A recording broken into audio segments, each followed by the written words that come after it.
안녕하세요. 당신의 현재와 미래 자산을 위한 데일리 경제 인사이트 데일리 랩업의 저는 박정호고요.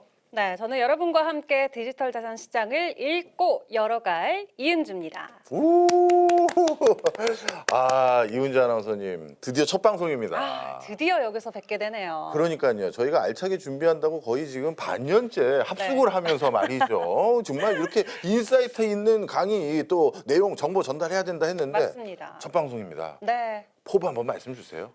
저희가 매일 밤 11시 이제 여러분들을 찾아가게 될 텐데요. 저희 프로그램의 이름 데일리 랩업처럼 여러분들의 하루를 잘 포장하고 내일을 개운하게 맞이할 수 있는 좋은 콘텐츠로 보답해 드리도록 하겠습니다. 교수님은 좀 어떠세요? 네, 저도 사실 디지털 자산 시장이 앞으로 미래를 여는 전 큰 화두라고 생각합니다. 그런데 이 디지털 자산에 대해서 아주 우리가 풀리 얘기할 수 있는 시간, 그리고 미래를 얘기할 수 있는 시간을 이렇게 별도로 만들어줘서 저는 너무 즐겁다 이렇게 생각을 합니다.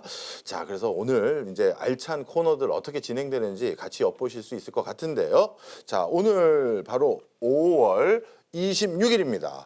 5월 26일 데일리 랩업의 시장을 관통하는 핵심 키워드부터 시작해 보도록 하겠습니다. 키워드가 5개가 추려졌습니다. 네, 오늘 5가지 키워드 좀 전반적으로 살펴보니까 네. 일단 저는 이게 제일 눈에 들어오는 것 같아요. 어떤 거예요? 캐시우드 언니의 비트코인 향후 5년 내 최대 125만 달러 도달 가능하다.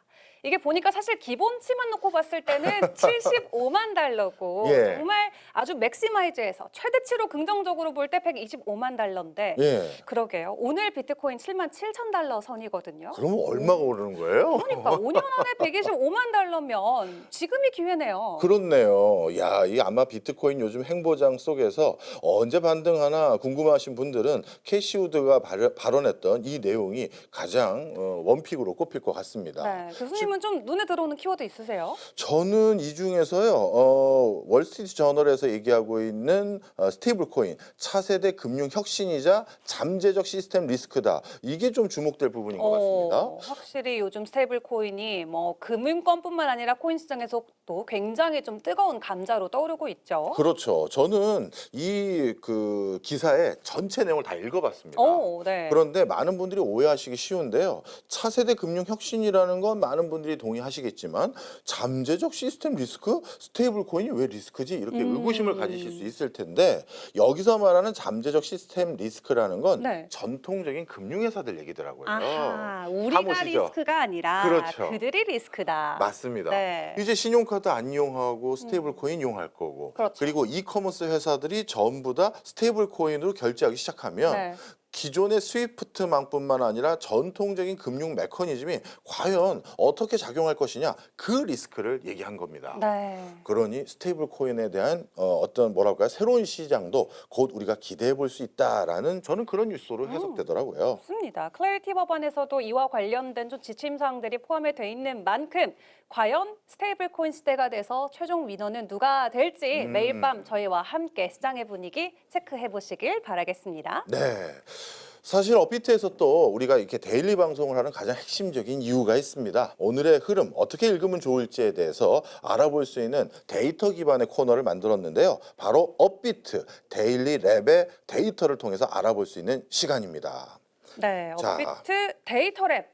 설마 아직 모르시는 분들이 계시진 않겠죠? 그럼 좀 설명 좀 해주세요. 업비트 들어오시면 데이터 랩이라고 해서 우리 이 가상자산, 디지털 자산을 기반으로 데이터들을 한눈에 쉽게 파악해 볼 수 있는 이 탭이 마련이 돼 있습니다. 사실 뭐 전반적으로 가격만 놓고 보지 않고 여기 탭에 들어와서 나와 있는 자료들만 보더라도 한눈에 지금 우리가 어떤 시장을 겪고 있는지를 바로 파악을 해보실 수 있을 것 같은데요. 자, 오늘 업비트 데이터 랩을 통해서 오늘의 살아있는 시장 분위기 함께 파악을 해보도록 하겠습니다. 네. 자, 먼저 디지털 자산의 시가총액부터 체크를 해볼까요?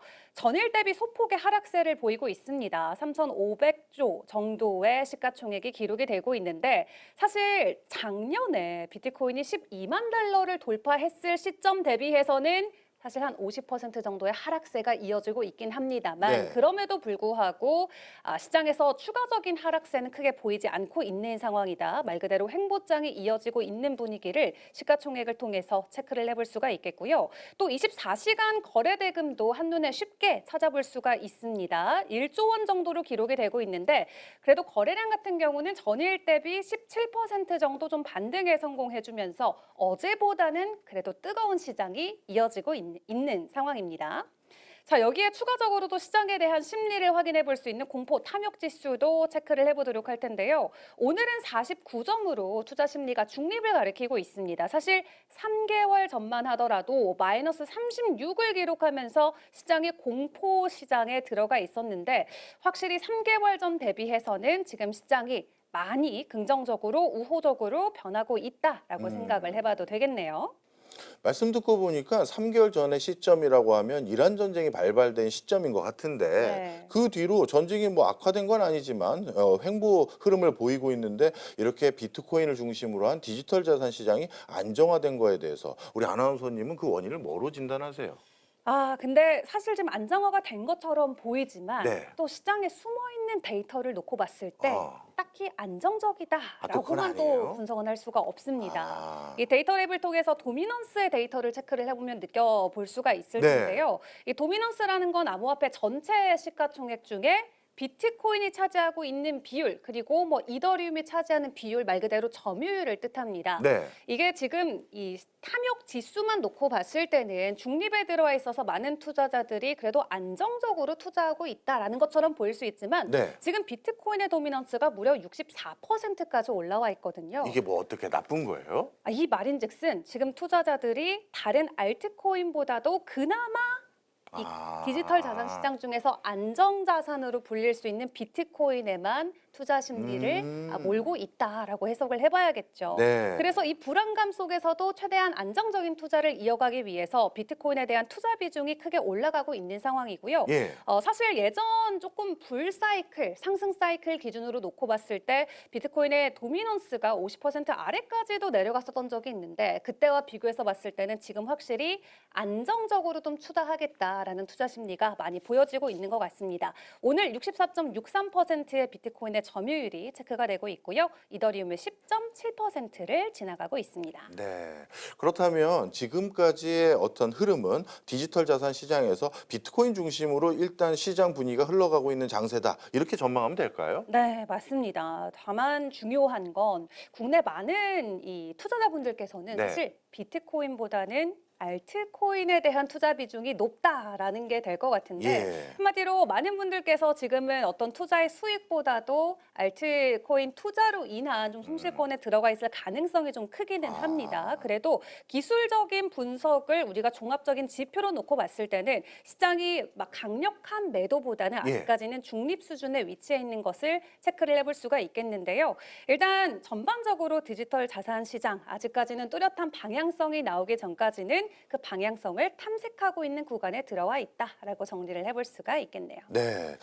우리 이은주 아나운서 말씀을 쭉 듣고 보니까요. 이 업비트에서 제공하고 있는 데이터 랩을 통해서는 진짜 시장의 흐름을 심리적인 요인까지 꼼꼼히 체크할 수 있는 장점이 있네요. 네. 앞으로 일부의 이 코너는 우리가 가장 눈여겨봐야 될 코너인 것 같은데 우리 가상자산 시장의 어떤 수호신으로서 앞으로 많은 기대와 포부 저 느껴지고 있습니다. 네. 알겠습니다. 제가 데이터랩의 데이터들 여러분들께 꼼꼼하게 매일매일 전달 드리도록 할 테니까요. 앞으로도 많은 관부 부탁드리겠습니다. 자, 오늘 1부의 초대 손님은 누굽니까? 네, 오늘 저희 일부인 만큼 또 첫 번째 초대 손님이잖아요. 네. 시장에서 아주 빠르고 누구보다 날카롭게 시장의 이슈들을 다뤄주시는 분을 어렵게 모셨습니다. 오늘 이데일리 최은길 기자님과 함께하겠습니다. 어서 오세요. 예, 안녕하십니까. 네, 안녕하세요, 기자님. 두 분은 구면이시죠? 예, 그렇습니다. 예.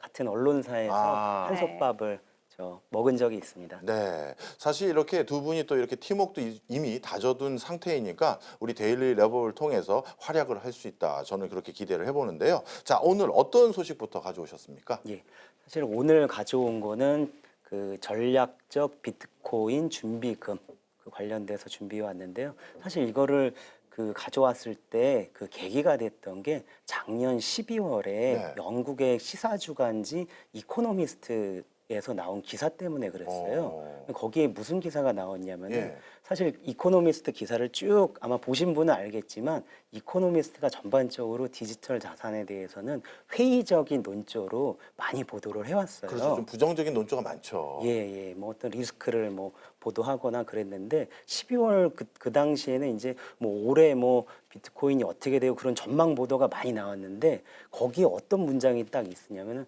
이 뉴스가 뜨면 비트코인이 급등할 것이다 이런 단어가 딱 나왔어요. 뭐 이 뉴스가 뭐냐? 예. 그게 바로 오늘 가져온 비트코인 전략 비트코인 준비금입니다. 아, 그러면 전략 비트코인 준비금이라는 얘기를 하기 위해서는 일단 비트코인 준비금 개념부터 설명을 해주셔야 될 것 같은데요. 예. 그러니까 뭐 준비금이라는 게 뭐 영어 그대로 뭐 리저브라는 게 결국 비축하고 어디에 이렇게 모아놓고 뭐 그런 뜻이잖아요. 근데 그 동안에는 이제 비축한다고 했을 때 그 미국에서 이제 보유하고 있는 게 한 30만 개 정도 그렇게 되는데요, 비트코인이요. 그러니까 세계 뭐 최대 그 보유량이고 한데 그 동안에 이걸 압류를 통해서 이렇게 그 그동안에 해왔어요. 근데 이거 당연히 뭐 압류를 더 많이 하면은 비트코인 비축되는 거 아니야라고 하는데 그럼에도 시장에서 관심이 있는 거는 압류뿐만이 아니라 비트코인을 직접 사서 매입을 해서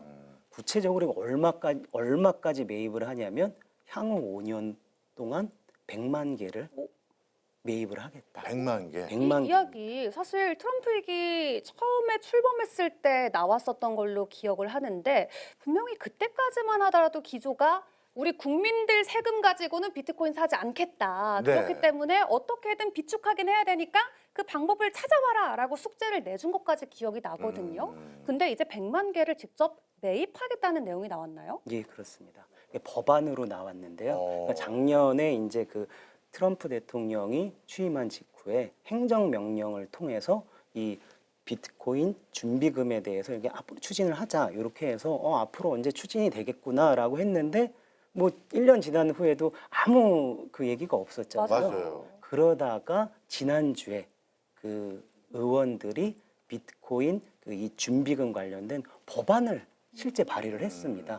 근데 이게 뭐 주목되는 게 뭐냐면 행정명령하고 뭐가 다르냐 하지만 행정명령은 그냥 정권에 따라 나중에 다음 정권이 만약에 민주당으로 넘어가면 이게 또 행정명령이 또 취소가 될 수 있는 그런 거거든요. 네. 안정적이지가 않거든요. 근데 이번에는 법안으로 최초로 입법화를 추진하는 게 이게 주목이 되고요. 두 번째로는 주목되는 게 아니 뭐 그러면은 트럼프 뭐 그 디지털 자산 쪽 의원들만 참여한 거 아니야? 뭐 공화당 의원들 몇 명 참여했겠지 뭐 네. 이렇게 생각할 수가 있는데 실제 이 법안을 주도한 그 의원 중에 또 한 명이 또 민주당 의원입니다. 네. 메인주의 그 제러드 그 골든이라는 의원이신데요.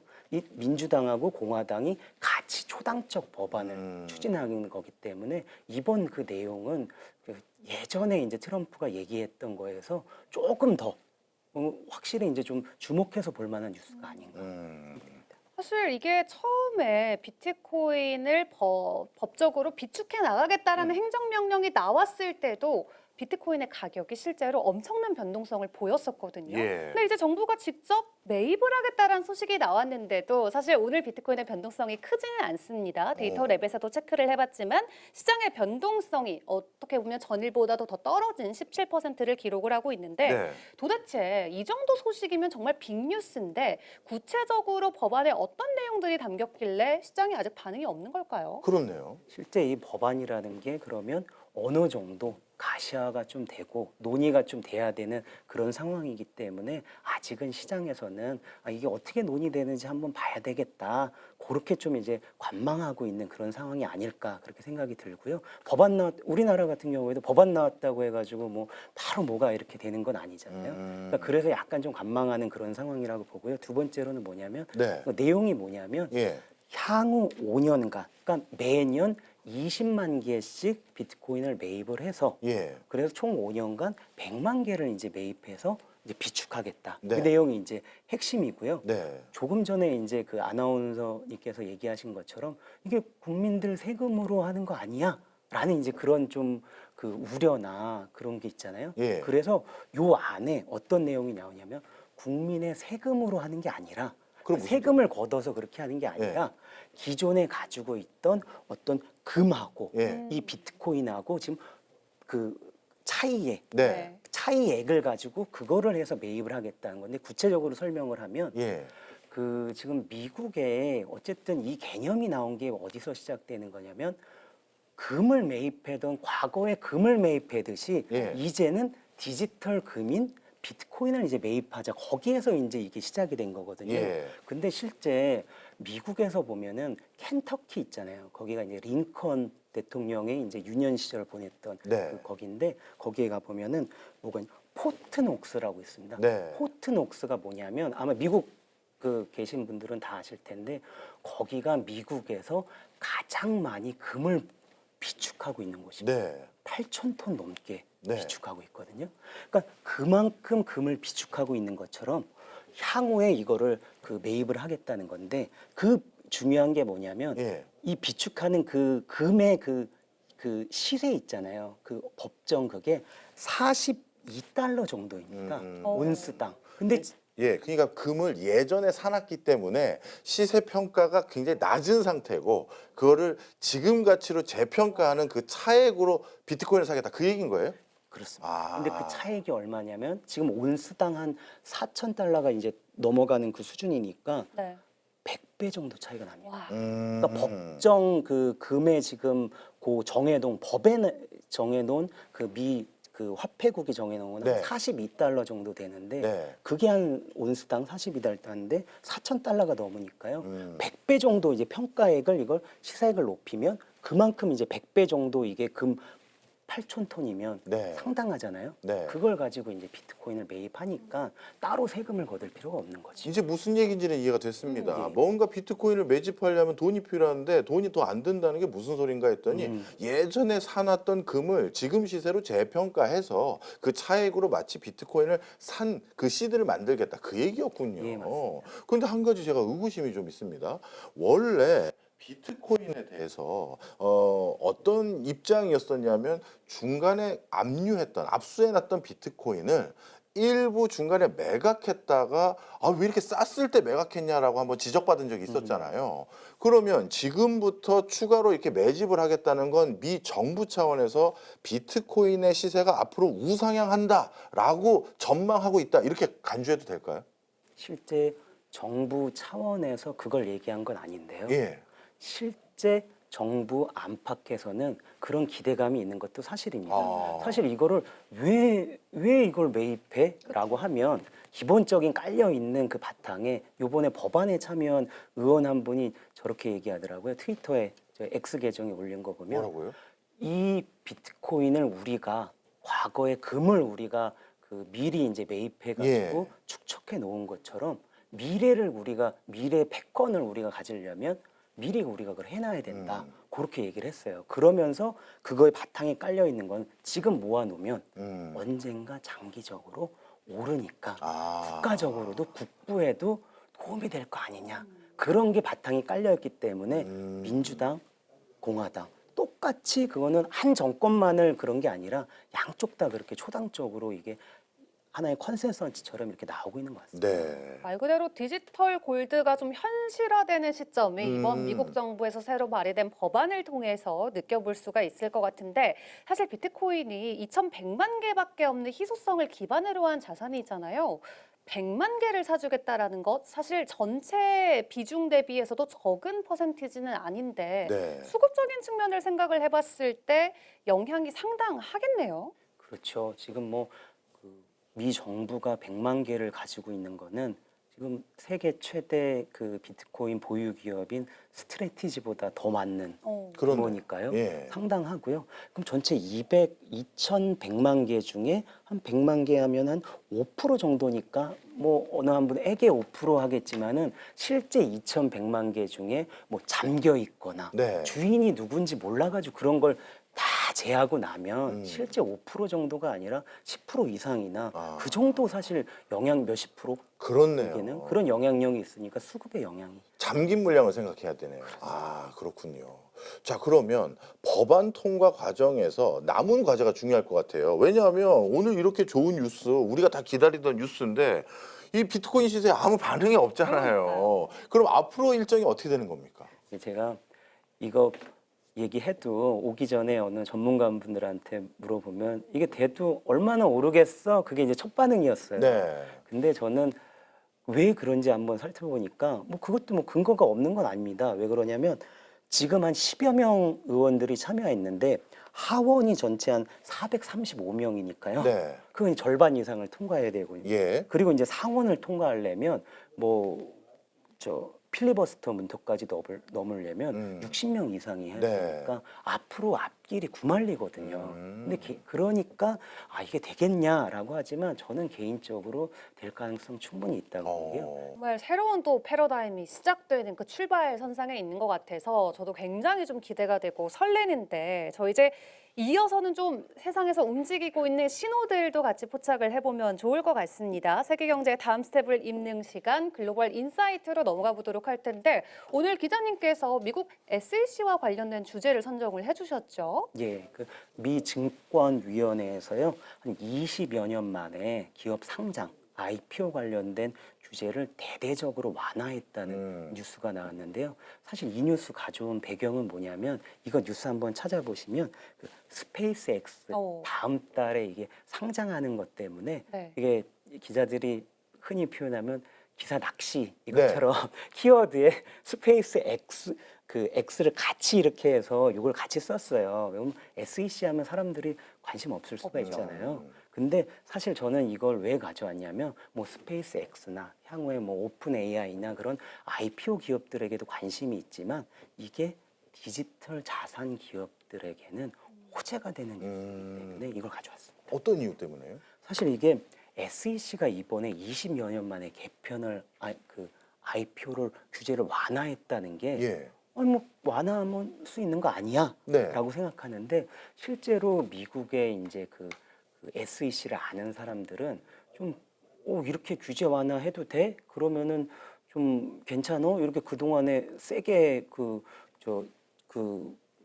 규제도 하고 감독도 했는데 이게 그럼 문제 있는 거 아니야? 그런 얘기가 그 워싱턴 그 정가에서 얘기가 나왔어요. 네. 그 이유가 뭐냐면 제가 실제로 그 워싱턴 DC 갔을 때 취재를 한 게 FBI 잘 아시잖아요. 예. 거기 본부가 워싱턴 DC에 있는데 예. 거기 가면은 그 동안에 FBI가 쭉 취재한 게 나와요. 예. 그때 워터게이트 있잖아요. 예. 그 사건 바로 옆에 딱 전시된 게 뭐냐면 그 금융 위기 때, 네. 그러니까 2008년 그때 그 버나드 메이도프라고 해가지고 금융 사기극을 벌여가지고 그 종신형을 받았거든요. 실제 그래서 감옥에서 숨을 거뒀어요. 예. 그래서 금융 사기, 그러니까 일종의 그것도 FBI랑 SEC랑 다 같이 가서 이렇게. 예. 그러니까 미국이라는 게 아주 자유롭게 기업할 수 있으면서도 그 룰을 어겼을 때는 정말 페널티를 가하는 그게 정말 패가 망신할 정도로 그렇게 하는데 네. 그랬던 SEC가 이 규제 완화를 20여 년 만에 대폭 하겠다고 하니까 워싱턴 정가에서는 이래도 돼? 이거 저건 뭐야? 이러면서 좀 스페이스 X 상장하고 같이 또 맞물려서 네. 화제가 되고 있습니다.